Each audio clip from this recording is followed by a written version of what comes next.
Hi, folks. We're Tacitus today. Tacitus today, your pushback channel, and thank you for joining this audio live stream. In this essay, I'd like to talk about a public debate that I watched. It's a recent one, and the subject was it was held in Europe in a university. As the camera panned, the audience was, I would think, 90% plus female. A lot of blue hair, green hair, that sort of stuff. LGBTQ propaganda and so on there. You know, even down the back there was fascists and Nazis not welcome and all this sort of stuff. So that gives you an idea of the sort of crowd that came in. Can you just organically and naturally get a crowd like that? I don't know if it's possible.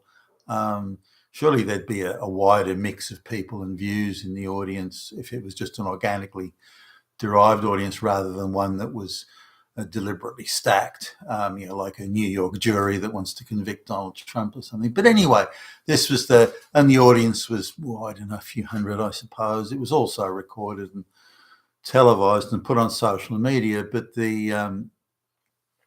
if we look at there was a sort of a moderator, if you can call them that, and then four guest sort of speakers that were allegedly experts in their field.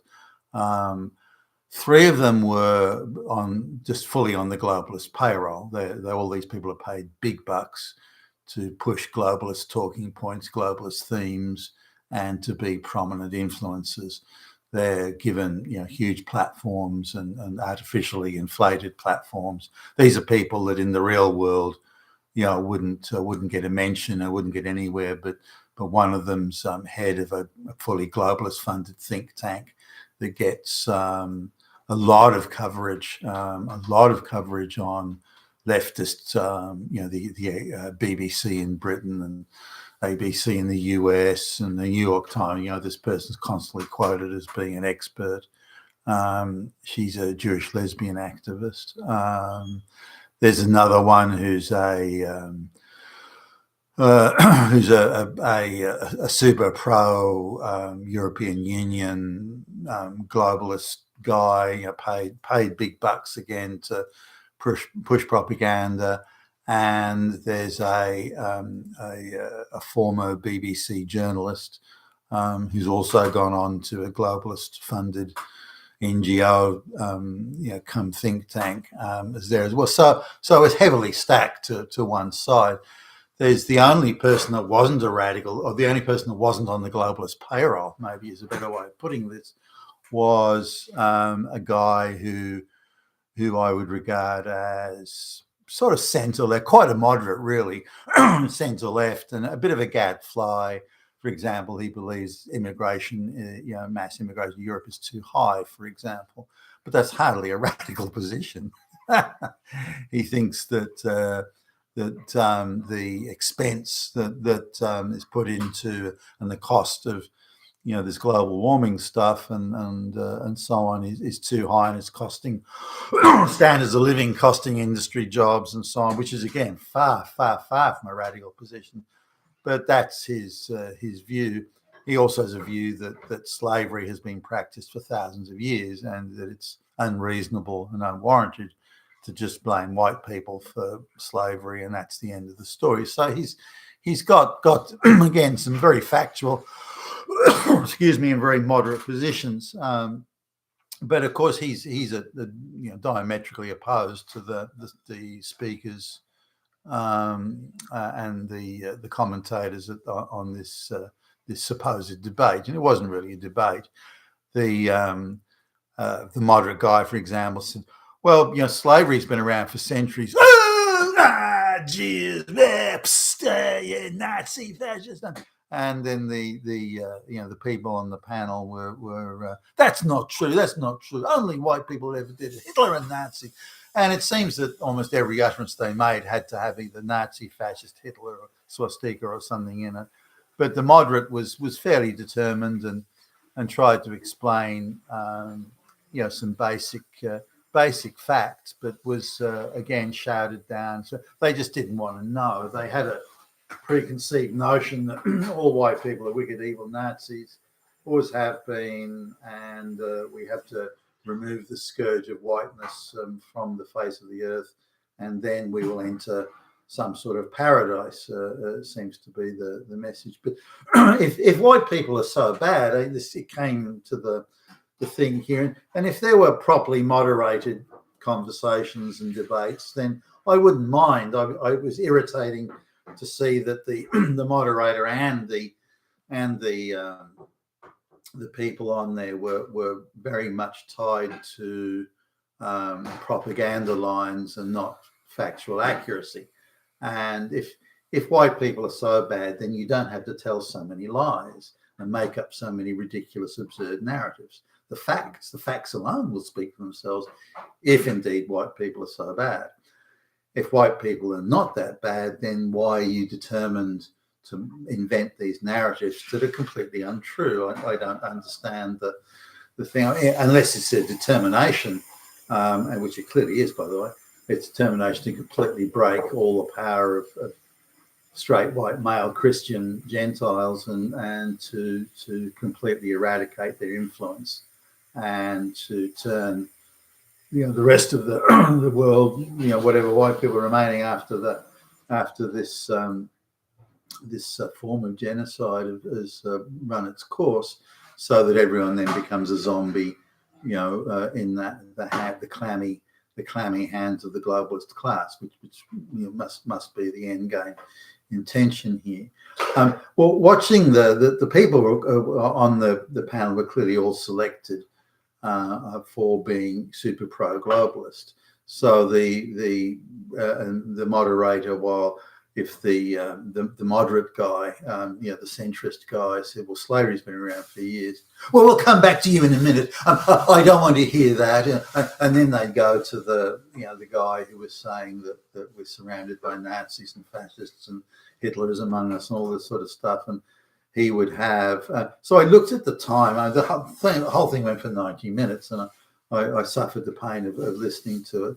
And the centrist guy, who you think would get 25% give or take of the time to talk, got about 12% of the time, and all the others, particularly the most vociferous. But even the shorter amount of time that he was talking, the others were trying to talk over the top of him, and again the crowd was jeering and laughing and catcalling him as he was going, "You're a Nazi," and this is for example, he mentioned that the ancient Egyptians had slaves, and it was a huge part of their sort of structure there in ancient Egypt 5,000 years ago. So he was saying, well, why are white people getting blamed? Only white people. Why is that? And he and they were talking over the top of him and jeering and laughing. Oh, that's nonsense. Oh, that's just not true. And when it blatant and brazenly is true. So this was all about narrative control. It was all about narrative control, not about facts, not about accuracy, and not about actually debating the issues. Far from it.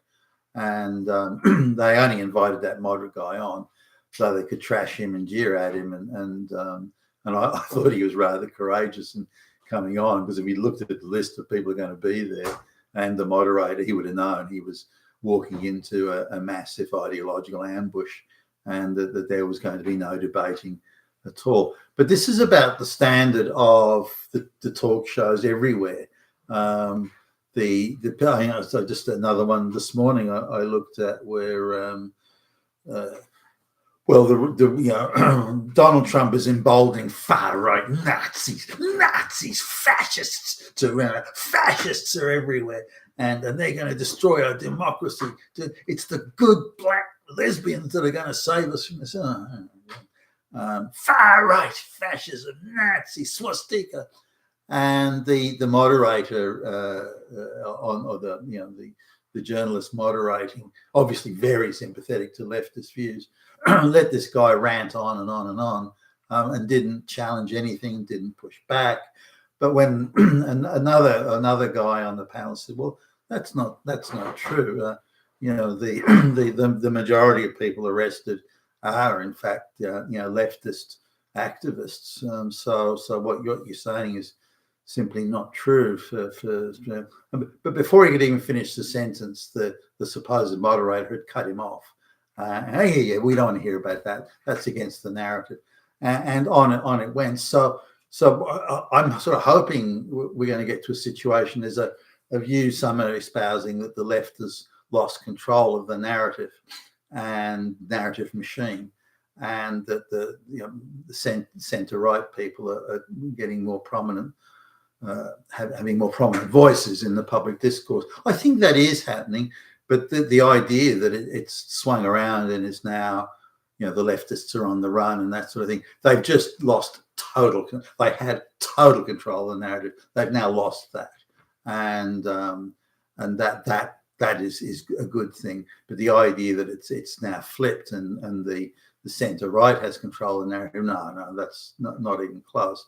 And until debates or supposed talk panels and discussion panels, until the moderators in there are prepared to say, no, Billy Bob, that is a vile, disgusting lie, and you are a vile, disgusting, purveyor of lies and untruths. Until that level of pushback is occurring or something approximated, because they're quite happy to push back and quite happy to talk over and deny, talking time to people that say, well, no, slavery's been around for thousands of years. What are you talking? They're quite happy to cut that off and to say, well, that's untrue, John. Are you sure you're not a fascist Nazi Hitler, by saying, that type of thing? And until that is flipped, and until people, out there in the audience and out there in the viewers and the listeners, until they're hearing that, oh, so-and-so is just a Nazi. Well, you're a vile, disgusting, fucking liar. And until they get that level of pushback and denouncing of the lies that are being told by the globalist leftist narrative machine, until that happens, I don't think we're going to have a balance in public discourse at all. And it is what's needed. You've been with Tacitus today, your Pushback channel. Thank you for listening.